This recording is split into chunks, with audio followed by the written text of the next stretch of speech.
이 시간 우리에게 주시는 하나님 말씀 마태복음 12장 43절에서 45절까지의 말씀입니다.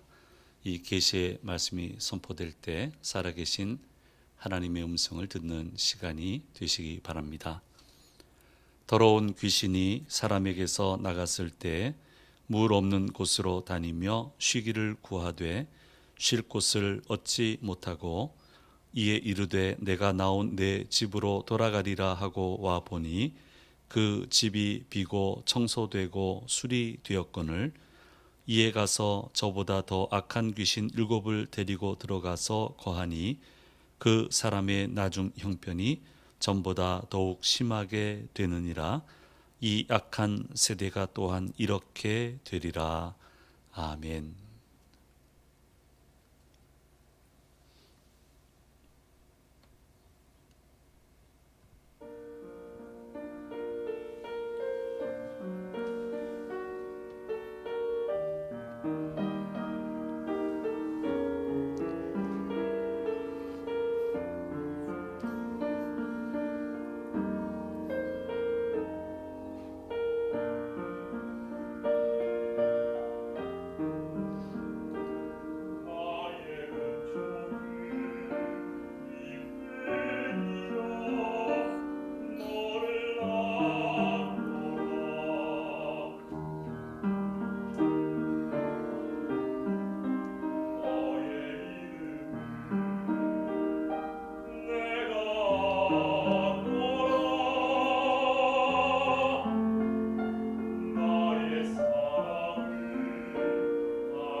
오늘도 우리 오프라인 예배, 현장 예배 오신 우리 성도님들과 온라인으로 예배 참여하시는 우리 모든 성도님들을 주님의 이름으로 축복합니다. 코로나19가 다시 엄중한 상황이 됐습니다. 근데 참 말들이 참 많습니다. 참 많습니다. 백신 얘기도 말이 많고요. 치료제 얘기도 말이 많고요. 그래서 좀 정부가 백성들의 오해를 받지 않도록, 사람들의 오해를 받지 않도록 좀 잘 해주셨으면 좋겠고, 정말 백성만을 생각하고 이 코로나 상황을 좀 잘 대처해 주셨으면 좋겠습니다. 우리 그렇게 위해서 기도해 주시고, 빨리 백신이 보급이 되고 치료제가 보급이 돼서 이 상황을 잘 이겨나갈 수 있도록 우리 다 같이 그렇게 기도해 주셨으면 좋겠습니다. 이 학교 급식을 담당하는 캐롤린이라고 하는 분이 있었고요. 경영 컨설턴트로 일을 하는 애덤이라고 하는 친구가 있었습니다. 이 두 사람이 흥미로운 실험을 하나 하기로 서로 약속을 하고 실험을 했습니다. 학교에 몇 학교에 아마 급식을 담당했던 것 같은데요. 음식은 다 똑같겠죠. 그런데 뭐 이게 어떤 배치를 하느냐는 생각지를 않았습니다. 그런데 배열을 한번 매뉴얼을 짜서 그대로 한번 해보자. 그래서 배열을 똑같이 이렇게 했더니 이 지역의 특성, 학교의 특성, 학생들의 특성에 따라서 특별한 음식의 한 25% 정도가 더 소비가 되든지 덜 소비가 되든지 그렇게 그런 일이 일어나는 것을 보게 되었습니다. 그래서 특별히 틀리게 하지 않고요. 강제적인 개입을 해서 배열을 바꾸는 거예요. 배열을 바꾸는데 어떤 의도를 가지고 배열을 바꾸면 희망하는 대로 사람들의 변화를 이끌어낼 수 있다라고 하는 것을 이제 발견을 해냅니다. 그래서 이렇게 발견한 것을 넛지라고 하는 단어를 썼고요. 거기에 관련된 책이 굉장히 많이 나와 있고 지금도 팔리고 있습니다. 그래서 캐롤린이라고 하는 이제 이렇게 배열하는 사람을 선택 설계자다. 그래서 선택해서 설계하는 사람이다. 이렇게 부르고 있습니다. 이런 내용이 책에만 있는 줄 알았는데 우연히 얘기를 들었습니다. 그러니까 좀 넉넉히 요금을 받아서 구애받지 않는 그런 뷔페 식당은 좀 제외되지만은요. 치열하게 단가 계산해야 되는 그 뷔페 식당이 있잖아요. 중저가. 근데 음식은 구색을 맞춰야 되고. 근데 좋은 음식을 너무 많이 드시면 적자가 나고. 그러니까 그런 경우는 접시 바로 위에는 그 중요한 음식을 놓지 않는다는 거예요. 그래서 야채 같은 걸 딱 놓고요. 사람 심리가 접시를 잡으면 위에 걸 먼저 먹는데요. 그래서 야채로 좀 배를 채우고 나면 그 굉장히 중요한 그 음식들을 좀 적게 가져가서 수익 구조를 개선할 수 있다. 이런 방법을 실제로 쓴다고 하더라고요. 그래서 그건 좀 처음 알았습니다. 그래서 그 다음부터는 접시 받아들 때는 좀 살핍니다. 이게 어디를 가야 되나, 뭘 공략을 해야 되나 살피게 되는데요. 예, 자 이런 것을 보면은 그 선택 설계자는 특별한 사람만이 할 수 있는 게 아니고요. 어느 누구라도 이 선택 설계자가 될 수 있습니다. 아니 우리가 살아오면서 수없이 많은 상황에서 선택 설계자로서의 삶을 살아왔다라고 우리가 이야기할 수 있을 겁니다. 제가 오랫동안 섬겼던 교회 이제 여러 교회가 있는데 유독 또 자주 오시는 분들이 있어요. 설교를 하시려고. 그중에 이제 이영환 목사님이라고 좀 몇 차례 오셨는데요. 이분이 이런 얘기를 했습니다. 그 누나가 8명이에요. 그러니까 우리 딸아들 구분하고 하나이만 있어도 얼마나 감사합니까? 감사한데 이 시대는 안 그랬잖아요. 그러니까 8명의 딸을 낳고 9번째 아들을 낳았어요. 그 시대가 그랬습니다. 그리고 10번째 이 목사님이 태어났는데 이미 사랑의 독차지는 형이 다 가져간 거예요. 9번째 아들이니까 여기 10번째고. 그러니까 어린 눈에도 그게 보였나 봐요. 차별된다고 느꼈나 봐요. 그러니까 사랑을 받고 싶고 관심을 받고 싶은 거예요. 그래서 이 모양 저 모양 그 어린 아기가 노력을 하는데 안 되는데 방법을 하나 찾아냈습니다. 그게 부지깽이. 기억나십니까? 이게 요즘 사람들 기억 못할 것 같아서 그림을 옛날 그 아궁이 부엌에 그 떼면서 그걸 집어넣고 막 쑤시고, 저도 뭐 도시에서 자랐습니다만 시골에 이렇게 가보면은 저거 하고 저도 써봤어요. 그 기억이 나더라고요. 근데 이제 요즘은 그 벽난로가 유행이니까 요새 이제 저런 현재적인 그 부지깽이를 많이 쓰고 있습니다. 아마 이렇게 하면 좀 젊은 분들은 이해가 쉽지 않을까 생각이 되는데요. 이 부지깽이를 가지고요, 나무를 때리니까 관심을 가지더라는 거예요. 그걸 가지고 돌을 치니까 그제서야 관심을 가지기 시작하더래요. 막 웃고요. 신난 거예요. 근데 이제 이내 관심이 사라지니까 부엌칼을 들고요. 마지막에는 낫을 들었어요.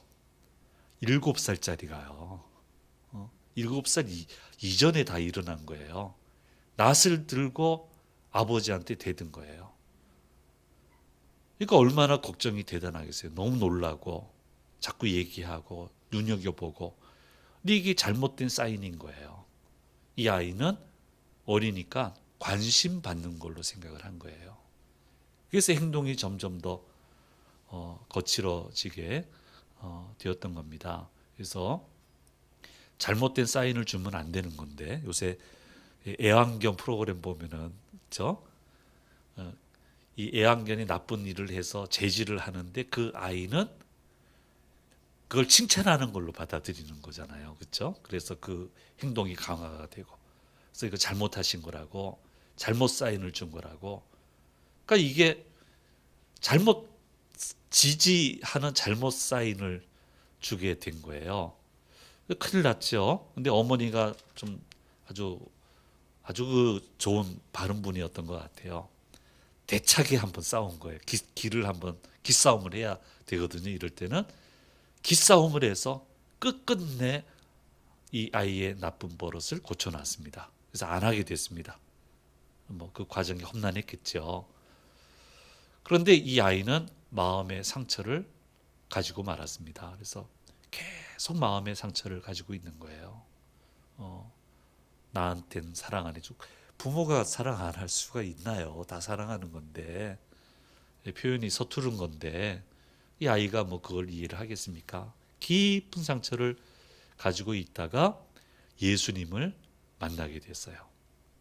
예수님을 만나고 나니까 정상적인 삶이 어떤 것이고, 그 삶을 살려면 내 행동, 이 모든 것을 어떻게 배열해야 되는가를 알게 돼서 결국 그 상처를 치유하고 훌륭한 목사님이 그 목사가 될 수 있었다, 이런 간증을 하는 것을 들어보았습니다. 배열의 문제입니다. 무엇을 중요하게 생각하고 무엇을 앞에 두고 무엇을 주로 사용하느냐에 따라서 삶의 내용이 달라지고 인생이 달라질 수 있다는 것입니다. 주님 이 땅에 오셔서 많은 사람을 만나시고 역사를 베푸시고 말씀을 가르치셨는데, 깊이 들어가 보면 그 주된 중심에는 배열의 문제가 있습니다. 배열을 좀 잘해서 소중한 인생을 좀 살아야 되겠는데 그렇게 하지 못하니까 계속 말씀하시고 기적을 베푸시고 이렇게 해서 그 배열을 바로 잡아주시기 위해서 아주 평생 애를 쓰셨고, 지금도 성령을 통해서 저와 여러분에게 그렇게 도전하고 계시는 것입니다. 고등학교를 졸업하고 신학교를 갔는데요, 입학해서 제일 큰 소망이 뭐냐면은 하나님을 더 잘 알고 싶은 거예요. 그러니까 더 공부하고 싶은 거예요. 그래서 책을 읽는데 이제 학과 수업 가지고는 좀 부족하고, 하나님을 더 잘 알고 싶어서 친구들한테 얘기했습니다. 어떤 책을 내가 읽어야 될지 모르겠다고. 주변에 얘기해 주는 사람도 없고, 그래서 그 독서 책을 읽는 걸 도움을 좀 받았으면 좋겠다 이런 얘기를 했더니 선배님 한 분을 소개를 줬어요. 이 선배를 만나보라고 했더니 친절하게도 굉장히 두꺼운 책 리스트를 가져왔어요. 분야별로, 장르별로 읽어야 이게 잘 된다고, 이게 잘 형성될 수 있다고. 얼마나 고맙습니까? 그래서 그 목록을 받아들고 이제 책을 읽기 시작하는데 뭐 일주일에 2권, 3권씩 읽어 나가는 거죠. 공부하면서 수업 따라가면서 그렇게 읽어 나가는데 분명히 신앙 서적을 읽었는데 하나님이 가까워져야 되잖아요. 근데 하나님이 자꾸 멀어져요. 자꾸 멀어져요. 성경에 의심해 본 적이 없는데 의심하게 되고 결국에는 구원의 확신도 잃어버리게 된 거예요. 내가 진짜 구원 받았는지 책을 읽다 보니까. 그러니까 지금 나중에 생각을 해보니까 소위 저를 이념화 교육을 시킨 거예요. 이념화 교육을 시킨 거예요, 저를. 장르별로 그렇게 해서. 정말 나쁜 사람들이죠. 그렇게 한다는 얘기도 안 하고 동의도 안 구하고요. 정말 나쁜 사람들이에요. 그 선배는 지금 전 교계에서 한 번도 본 적이 없어요. 정말 나쁜 사람이에요. 인생을 걸고 신학교 왔는데 하나님 멀어지게 하고 구원의 확신을 잃어버리게 하고 그 마음이 병들었어요. 난 모든 걸 걸고 왔는데 방법이 없잖아요. 근데 마음이 아프니까 몸이 아파요. 안 아픈 데가 없는 거예요. 날마다 지옥이에요. 교회 와도 지옥이고 학교 가도 지옥이고 집에 와도 지옥이고 잠을 자도 지옥이고 끝이 보이질 않는 거예요. 그래서 그때 결심한 게 있습니다. 이건 방법이 없다. 하나님만이 도와주셔야 된다. 하나님 제발 저를 좀 도와주세요. 나 이게 하나님 계신 것도 확신이 안 들고 예수께서 날 구원하신 것도 확신이 안 들고 성경도 다 진짜처럼 여겨지지도 않는데 이거 나 큰일 났습니다. 하나님 저 좀 도와주세요. 그리고 결심한 것은 모든 예배 참석하는 거예요. 그게 결심이에요. 주일날 봉사하는 교회 그런데도 봉사를 했으니 이게 참 제대로 된 그게 봉사입니까? 구원의 확신도 잃어버린 사람이 이게 말이 됩니까? 그러니까 주일 봉사하는데 말고 주중에 집 근처의 교회를 가서 예배를 참석하는 거예요. 예배 참석하는 거예요. 근데요, 이게 영적으로 병드니까 예배 중간에 뛰쳐나가고 싶어요. 설교가 너무너무 괴로워요. 찬송도 괴롭고요. 예배 시간에 몇 번이고 뛰쳐나가고 싶어요. 근데 뛰쳐나가면 끝이니까 하나님 난 기도도 못하겠고 아무것도 못하겠습니다. 이 자리에 앉아 있을 테니까 하나님 제발 좀 도와주세요. 처절한 싸움을 하는 거예요. 한 달 이상을 예배당에 앉아서. 그런데 어느 수요 예배 때 그 앉아서 있는데 갑자기 물밀듯 평안이 밀려오는 거예요. 그건 말로 표현할 수 없어요. 갑자기 물밀듯 평안이 밀려오고 기쁨이 넘쳐나더니 구원의 확신이 회복이 되고 하나님에 대한 믿음이 회복이 되고 말씀에 대한 그 믿음이 회복이 되었습니다.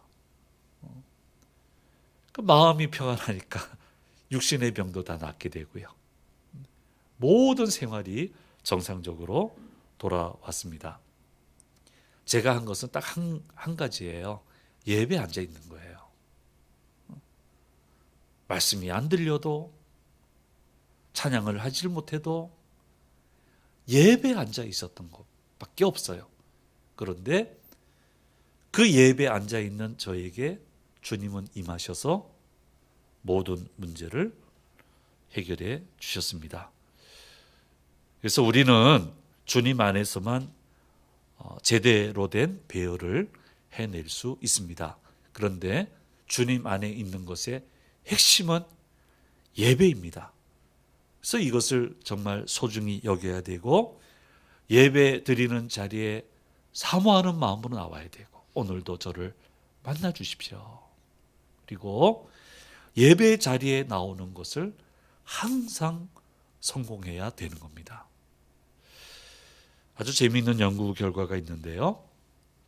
그래서 사람이 살아가려면 에너지가 나와야 되잖아요. 그래서 막 내부에서 에너지가 솟아나와야 되는데요. 데이비드 호킨스라고 하는 분이 20년간 연구 끝에 이 에너지를 찾아내고 이것을 이제 연구 결과를 의식혁명이라는 책으로 편찬을 해냈습니다. 그래서 여기 에너지 단위를 룩스라고 하는 단위를 사용을 했는데요. 남을 미워하고 시기하고 가십을 말하고 부정적인 생각을 하면 거기서도 에너지가 나온대요. 20%, 20룩스, 30룩스, 50룩스. 여러분 다투어도 에너지가 나옵니다. 그래서 에너지원을 다툼으로 삼는 사람이 있습니다. 저는 봤습니다. 싸움 붙으면 그 에너지 나와요. 그걸 삶의 에너지로 삼는 사람을 봤어요. 정말 불행한 거예요.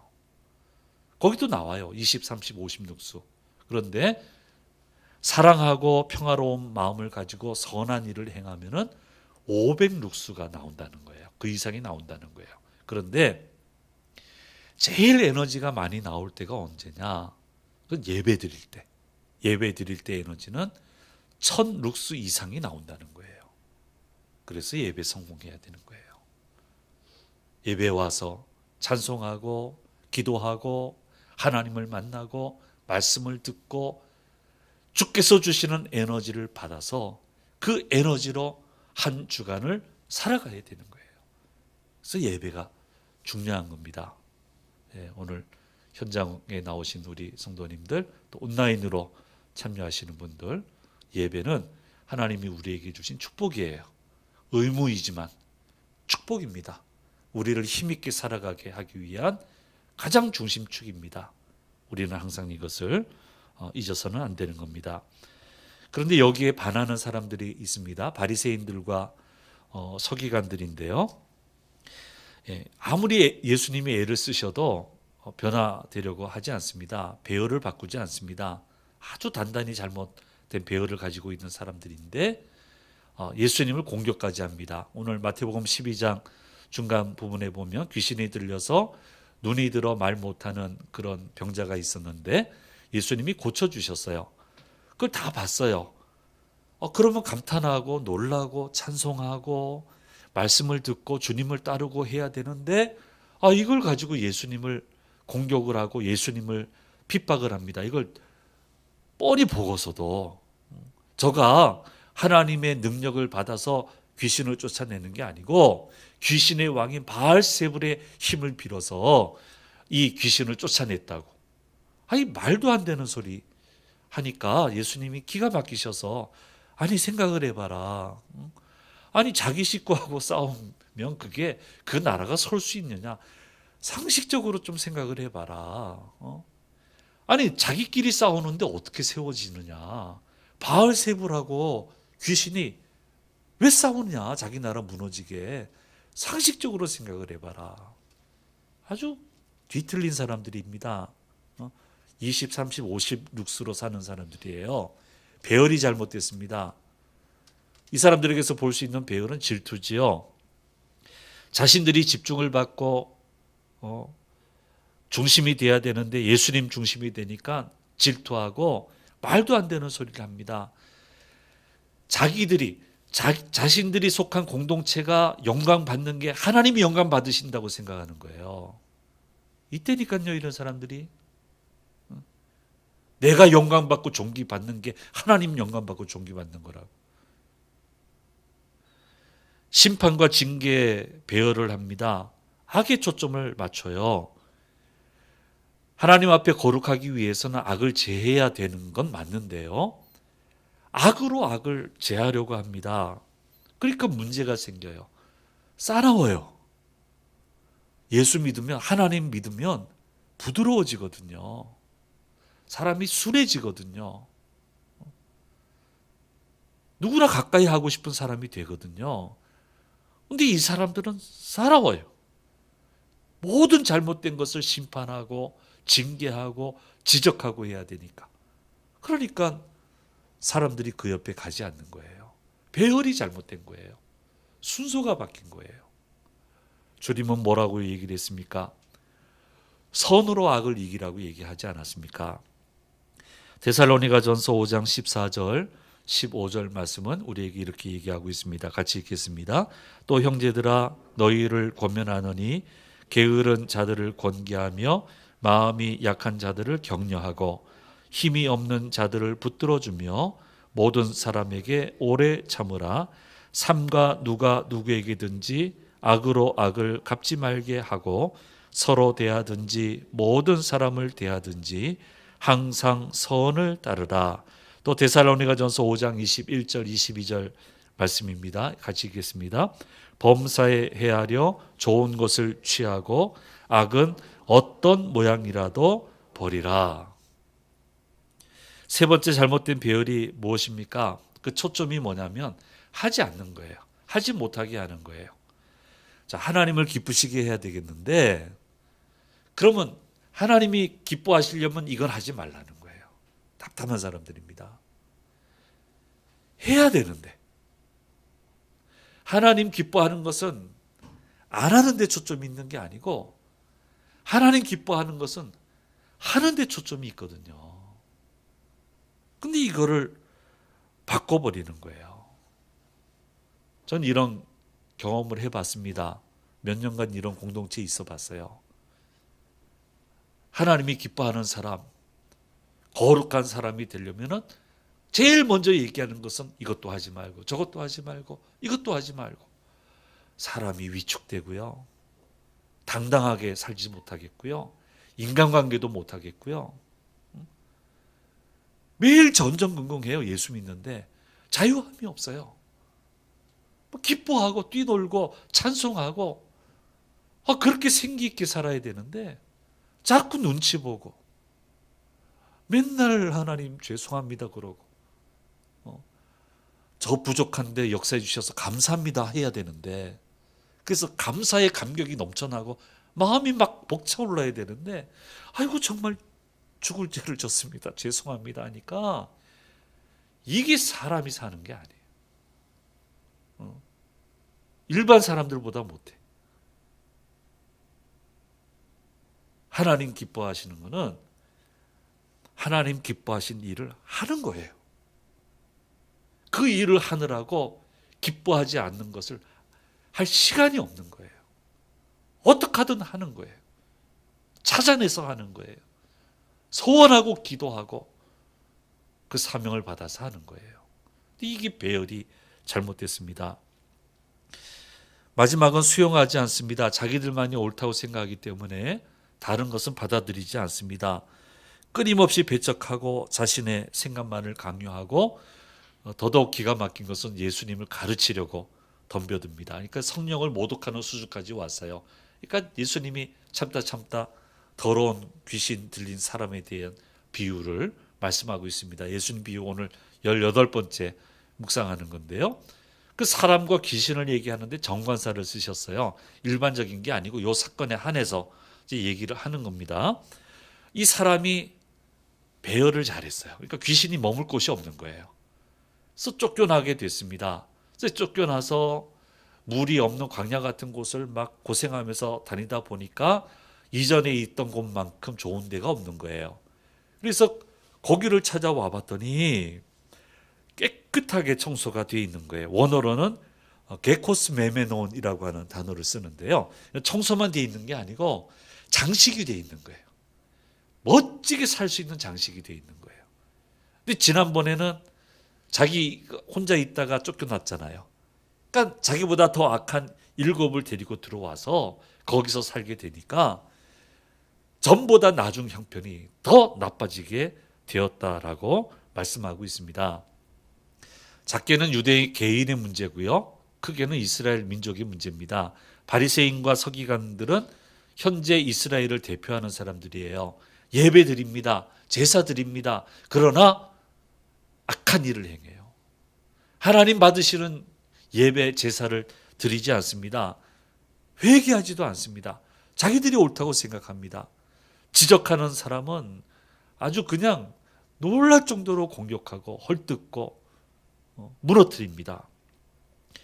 그러니까 악한 마귀가 두려워서 제사 드리는 거 보고 도망갔다가 뭐 뒤돌아서면 죄 짓는데요. 뭐 회개도 안 하고요. 그러니까 청소가 너무너무 잘 돼 있는 거예요.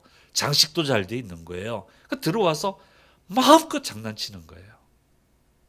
그러니까 예수님 이렇게 핍박하고 받아들이지 않고, 그래서 처음 형편보다 나중 형편이 더 나빠지게 되었다, 이렇게 말씀하고 있는 겁니다. 그래서 처음보다 나중 형편이 더 나아지기 위해서는 배열을 새롭게 해야 된다.